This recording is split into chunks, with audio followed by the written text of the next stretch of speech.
Well, Labour says it will lay an amendment to the Queen's speech on Tuesday calling for a windfall tax on oil and gas companies. Now, that's always been opposed by my first guest, the Business Secretary, but the Chancellor has hinted that he may go down that route. There's also talk of tax cuts as the government struggles with the cost of living crisis. Kwasi Kwarteng joins us now. Thank you. Sophy. Good to see you this morning. Now, I want to get on to the very important business of the day first, or later. But firstly, just to talk about Eurovision. Yeah. We've come second. What is going on? Well, we had a very good contestant. Sam Ryder did a good job, and he got lots of votes. And it feels right that Ukraine won, of course. Well, of course. And I think the important thing I thought was when President Zelensky said that it should be hosted, as is customary in the winning country, and that will be Ukraine. And I look forward to seeing it when it's held there. And they've talked about it being even in Mariupol. Is that something that the government in the UK would try and support to try and make sure that does Absolutely. happen? I mean, President Zelensky was very clear that it will be hosted in Ukraine, and he mentioned Mariupol, and that's what we hope to see. And obviously the country might need support from others to make that dream become a reality. Absolutely. I mean, what we've done is really support Ukraine right through from the beginning of this crisis, and we'll continue to do so. Now, Ukraine say they've succeeded in pushing Russia out of the second city, Kharkiv. Does our own intelligence support that? Well, I'm not here to talk about, what the war situation is. I think it's been quite encouraging what's happened, and clearly President Putin's initial war aims, have been completely frustrated.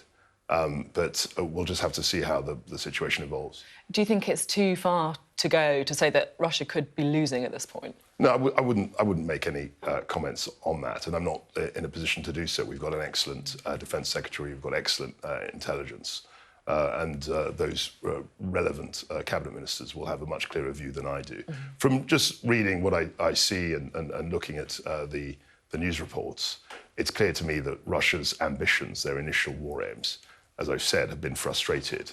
But there could be a long way to go. And they may be forced to refocus just on the Donbass region in the east of the country. Yeah, they've already done that. I mean, it was clear that their initial ambition, their initial goal was to take Kiev. That failed.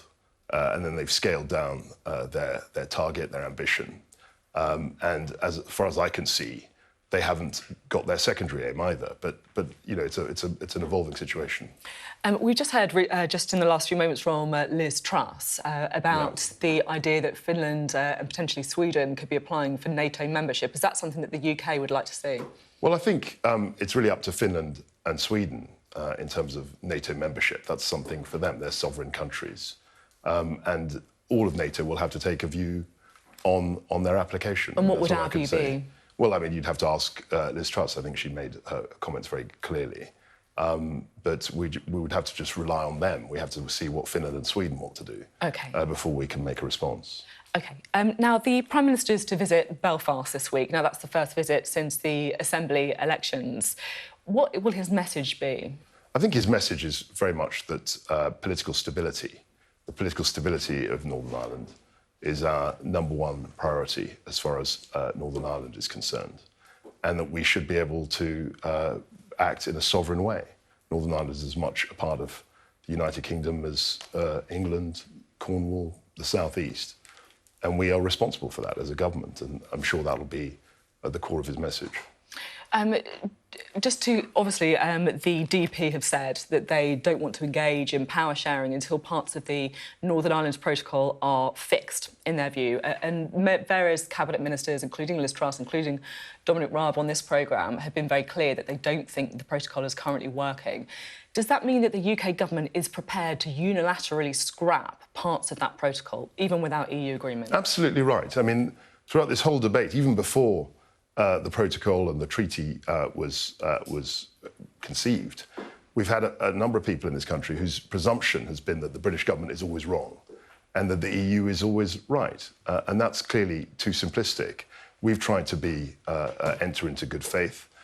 We've tried to negotiate. We've drawn the treaty. But we've always said, even Article 16 of the protocol itself says that it can be abrogated unilaterally if it's shown not to be working. And clearly, if political stability is our #1 priority, and people are saying that they won't go into power sharing if it isn't changed, we have to consider very carefully how we can change it. That would break international law, though, wouldn't it? Well, I'm unclear as to this, because clearly Article 16 is part of the protocol itself, and when you read, I did actually take care to read it again just before the programme, it says quite clearly that there's a scope to change it unilaterally. Unilaterally means that we can do that ourselves without having to reach agreement with the EU, and that's in the treaty. The Article 16 is part of the protocol. Whatever happens, though, there will be a response from the EU if the UK did decide to go down this route. It could mean a trade war, and let's be clear about what that means. That means tariffs. That means things getting more expensive for people in the middle of a cost of living crisis. Well, let's see what happens. I think we're getting ahead of ourselves. Well, that's what the EU have said. And also, I mean, any tariff situation they'd have to go through arbitrators. It's not something that they can just do, willy-nilly, arbitrarily, immediately. They have to go through arbitrators. And, let's rewind a bit. We got into a lot of problems because we simply ruled out the ability to walk away. Article 16 is enshrined. There's a reason for it. It does allow people to act unilaterally.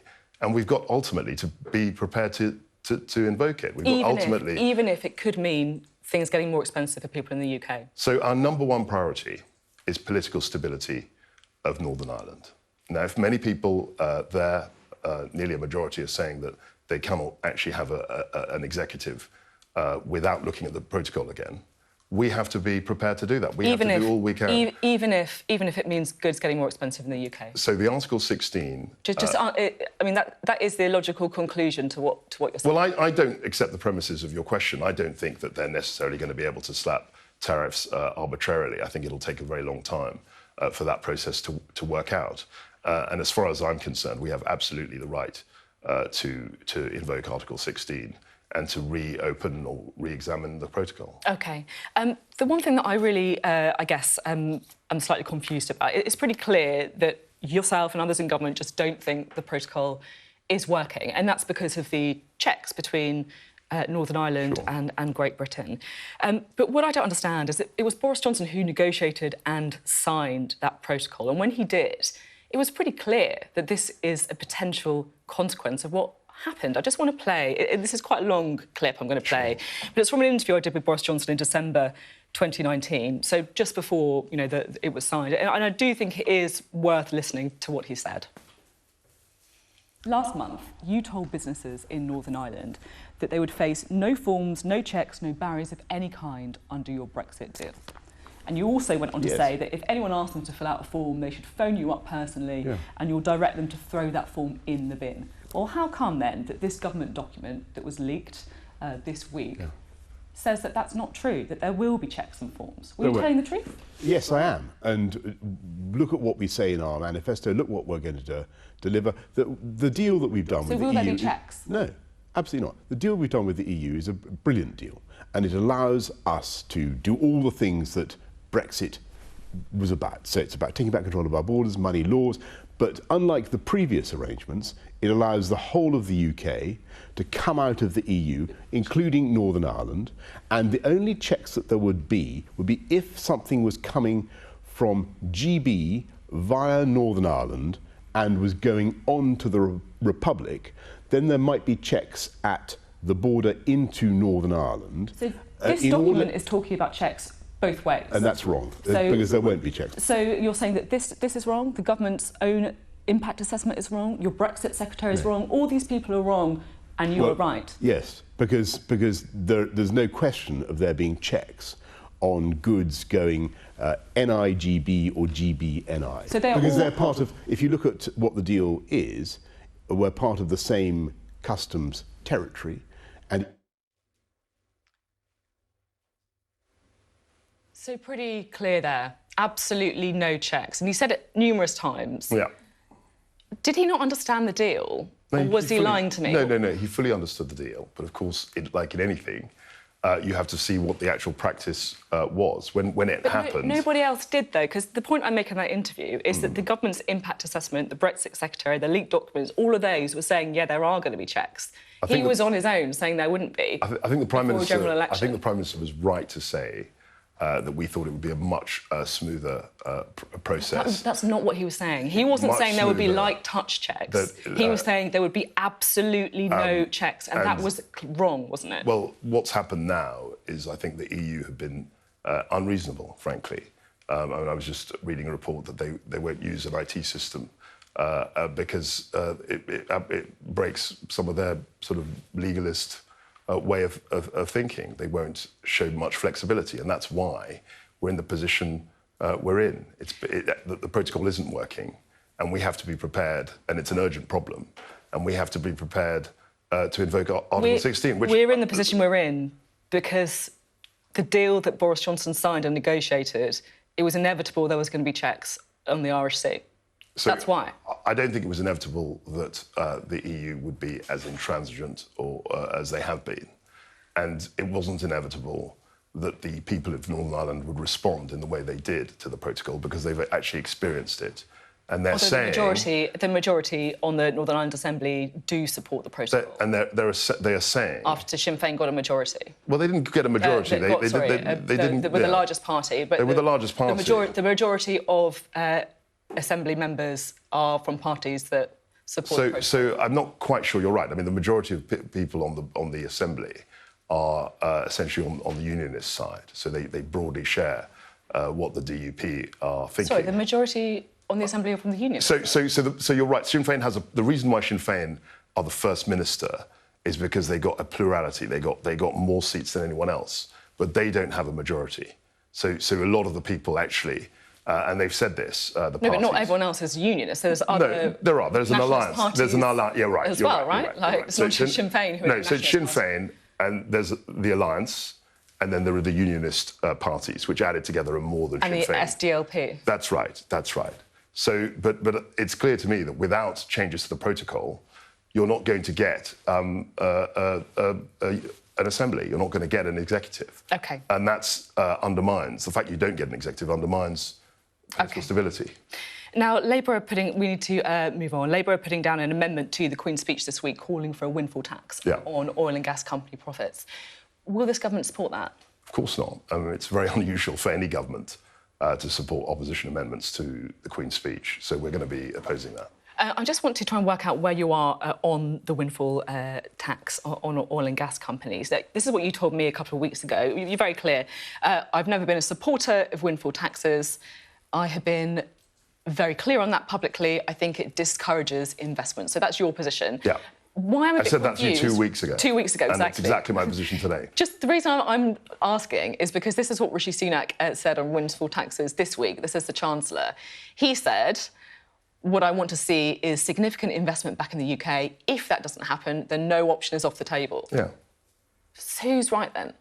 They're not contradictory statements. I've said personally that I'm against them, and he's the Chancellor of the Exchequer. He's responsible for the budget. He's responsible for tax policy, and he's saying that no option is off the table. And in 12 years in Parliament, I've always heard chancellors, they always say no option is off the table. It would be foolish for any chancellor to rule anything in or out 4 months before the budget is due. So it's entirely reasonable. You don't want to see a windfall tax? I wouldn't want to see it. I've always argued against it publicly and privately. But as every chancellor I can remember has said, 4 months before the budget, no option is off the table. It's entirely reasonable. OK. Now, there are reports in the Sunday Telegraph today that Cabinet Ministers are criticising the Bank of England for failing to control inflation. One reportedly saying it has one job to do to keep inflation at around 2%. It's hard to remember the last time it achieved its target. Do you share their frustration? So it is a matter of fact that when the Bank of England became independent in '97, as you know, they had a monetary target, inflation target, 2%. That's true. And inflation's running almost into double digits now. So, you know, that is an issue, clearly. But I think Andrew Bailey's doing a good job in difficult times. These are completely unprecedented times. We've had the COVID pandemic. We've had a huge spike in economic activity after the lockdown restrictions were eased. And then, of course, you've got this war in Europe for the first time in 70 years, with tanks rolling into European territory. So all of these things mean that it's a very difficult time, and I think he's doing a reasonable job. But it's true to say that 2% is part of their mandate. They have to keep it to 2%, the inflation. And they failed on that. Well, it's been a very difficult time to do that. I think every country in the world pretty much is having inflation running in high single digits, even double digits. OK. Now, I want to talk to you a little bit about some comments made by the Prime Minister this week about working from home. Obviously, Sure. many more people working from home as a result of the pandemic, saying that it makes them more productive, that it helps them with flexible working as well, particularly if you've got caring responsibilities. Now, this is what the Prime Minister said about working from home. He said, my experience of working from home is you spend an awful lot of time making another cup of coffee and then, you know, getting up, walking very slowly to the fridge, hacking off a small piece of cheese and then walking very slowly back to your laptop and then forgetting what it was you're doing. Do you share the Prime Minister's assessment? Well, look, he's making a point very vividly that, you know, people's concentration, his concentration, our concentration, isn't as focused perhaps at home than it would be at work. I think that's an entirely reasonable. I think that's an entirely reasonable thing to say. Many people say they might work much better in a much more focused way in the office. Do you agree, though, with what he's saying? Well, I don't know about the details of hacking off a small piece of cheese or anything like that. Do you think that's maybe a bit more of a reflection about how Boris Johnson works? I think a lot of people work from home in that way. I mean, we all have our different ways of working from home. But I think the point he's making is that I think the majority actually would be more effective working in the office. And the thing about working in the office is not a doctrinaire thing. I think particularly for young people, if they're trying to learn a profession or learn, you know, about a business, that face-to-face contact is really important. And I think, you know, that's, as business secretary, I'm trying to encourage more people to go back to the office so they can share their experience with other colleagues. OK, I've just got a couple of things just to finish off with. There's also been a focus on Oxbridge applications this week and whether, in the words of one Cambridge professor, white private school-educated boys are the new disadvantaged candidates. Now, Nadeem Zahawi, the Education Secretary, said this week Britain should be proud of its private schools and that Oxford and Cambridge shouldn't tilt the system to accept more state school pupils. What's your position on this? So I think Nadeem makes a good point. I mean, what struck me about the private school debate is that from around the world, people flock to British private schools. It's something which brings money into the country. It's something, they're renowned schools all around the world. And that's something we should be proud of. I don't see any other country, if they had those kinds of institutions, they'd be very proud of having them. At the same time, so I wouldn't bash them. It's not really bashing them to say that actually it's a good thing for more state school pupils to be admitted to Oxford and Cambridge. Statistics show that state school pupils actually outperform their private school peers once they make it to these universities.